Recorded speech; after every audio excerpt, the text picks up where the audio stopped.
Assalamualaikum warahmatullahi wabarakatuh. Pada kesempatan kali ini, saya akan mempresentasikan judul jurnal Evaluasi Kejadian Sedimentasi di Kali Surabaya sebagai data penunjang untuk mengantisipasi terjadinya banjir di Kota Surabaya. Jurnal Pengairan Volume 2 nomor 1 oleh Kusnan.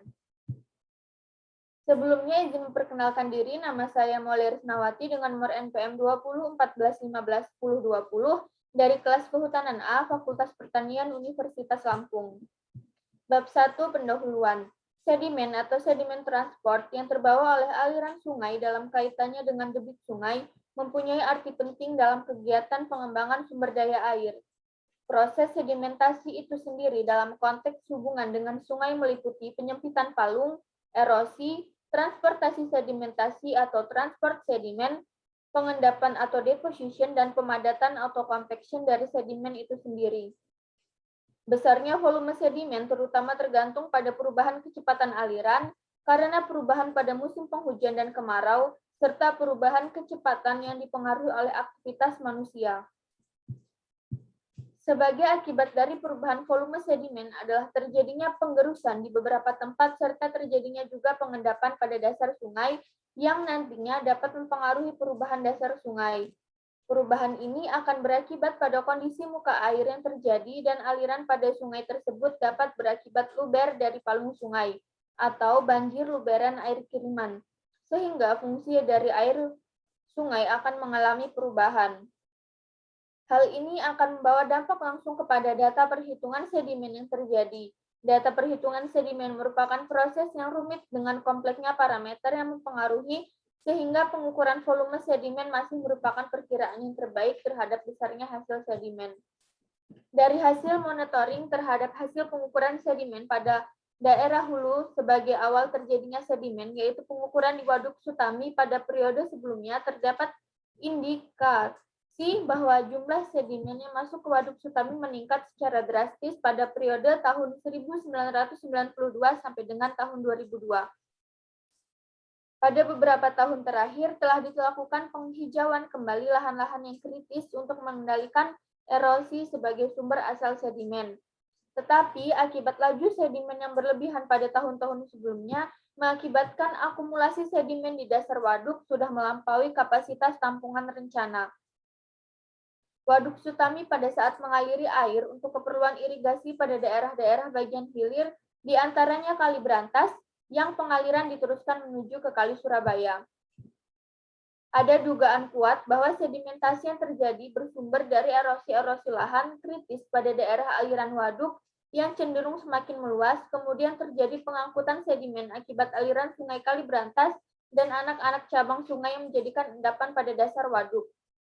Kali Surabaya di musim penghujan akan mengalir debit yang besar akibat air hujan yang turun di daerah pengalirannya itu sendiri. Juga berupa limbah dari Kali Brantas berupa air kiriman maupun sedimentasi yang berasal dari aliran dimulai dari bagian hulu daerah aliran Waduk Sutami ke Kali Brantas Mojokerto. Terkait dengan fungsi utamanya Kali Surabaya, maka studi dalam penelitian adalah menghitung pergerakan transportasi sedimen di Kali Surabaya. Hal ini penting untuk dilakukan dengan maksud untuk mengetahui sejauh mana kondisi sungai tersebut dengan sifat dan karakteristik terhadap jumlah volume sedimen yang akan dihasilkan oleh kali sungai tersebut pada saat musim kemarau ataupun pada saat musim hujan. Bab 2 metode penelitian. Yang pertama yaitu ada perhitungan debit banjir rencana. Pertama di sini yaitu ada hujan rata daerah kajian. Dalam penelitian ini digunakan dengan cara Thiessen dianggap bahwa data curah hujan dari suatu tempat pengamatan dapat dipakai untuk daerah pengaliran di sekitar tempat itu, yaitu pada stasiun Gunung Sari, Wonokromo, dan Tandes Banyu-Urip. Lalu yang selanjutnya yaitu ada hujan harian maksimum.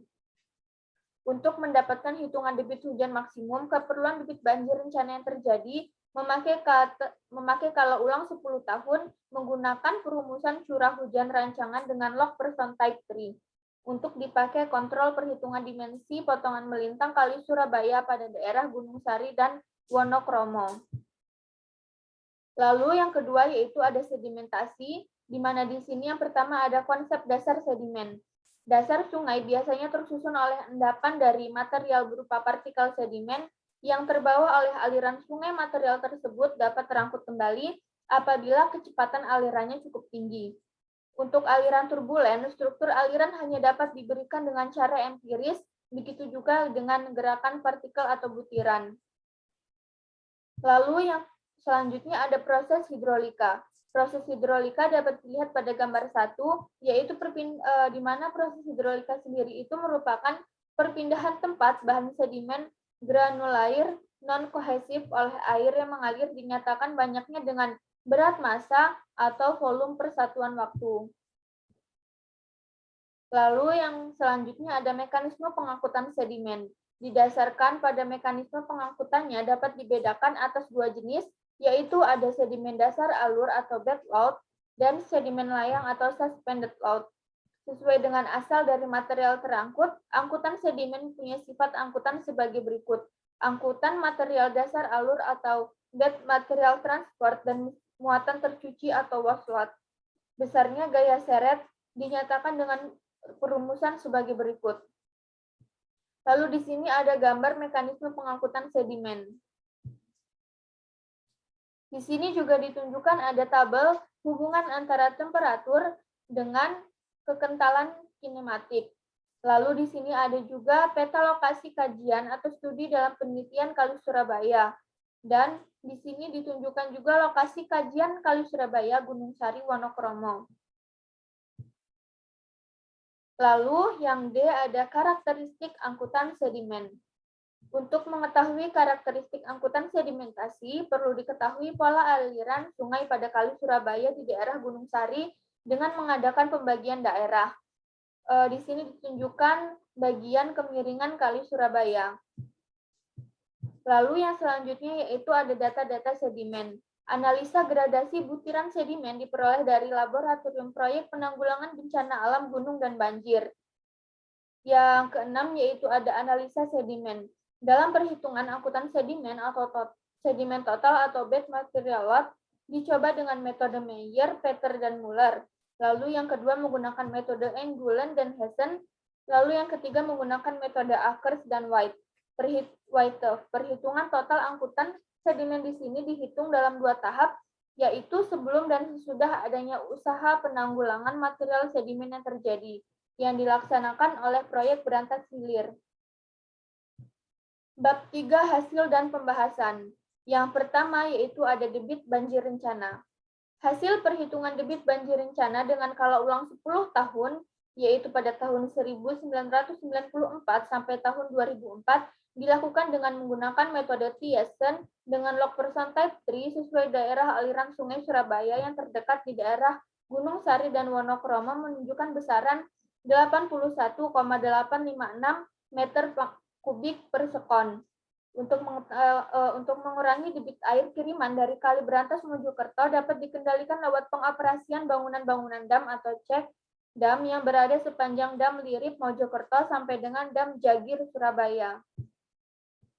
Lalu yang berikutnya ada debit sedimentasi. Hasil penelitian dengan memakai perumusan Meyer, Peter, dan Muller menggunakan metode Engulen dan Hessen dan metode Ecker dan White masing-masing menunjukkan hasil sebagai berikut.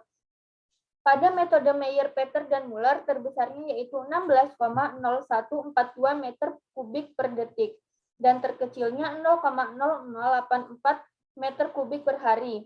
Lalu pada metode kedua yaitu pada metode Engulen dan Hessen yang terbesarnya sebesar 202,3869 meter pangkat 3 per hari dan terkecilnya 0,0437 meter kubik per hari, dan pada metode ketiga terbesarnya 40,785 meter kubik per hari dan terkecilnya 0,0821 meter kubik per hari.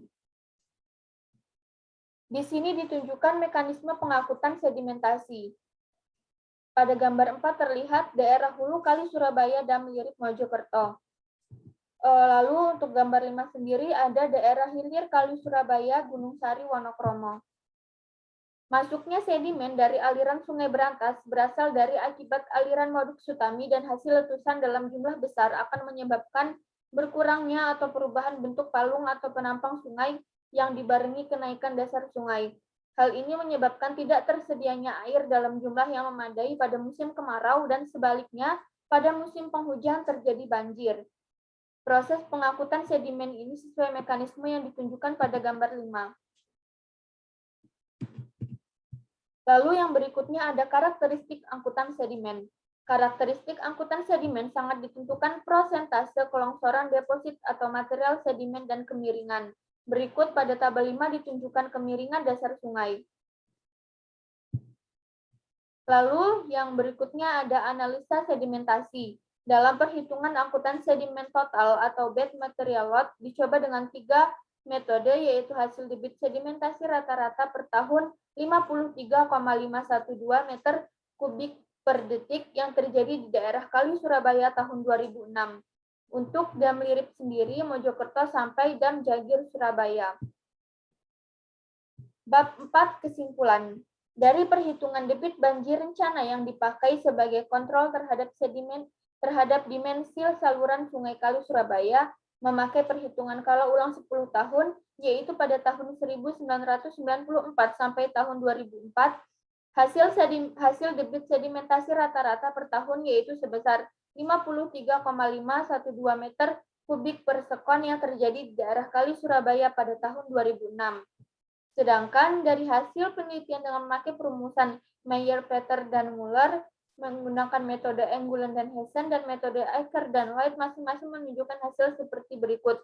Terbesar 16,0142 meter kubik per detik dan Kali Surabaya, sehingga untuk mengimbangi atau balance sedimen dan aliran air lumberan, dan hasil data-data yang diperoleh dalam penelitian ini dapat dipakai sebagai pendukung data untuk mengatasi atau antisipasi akan terjadinya banjir.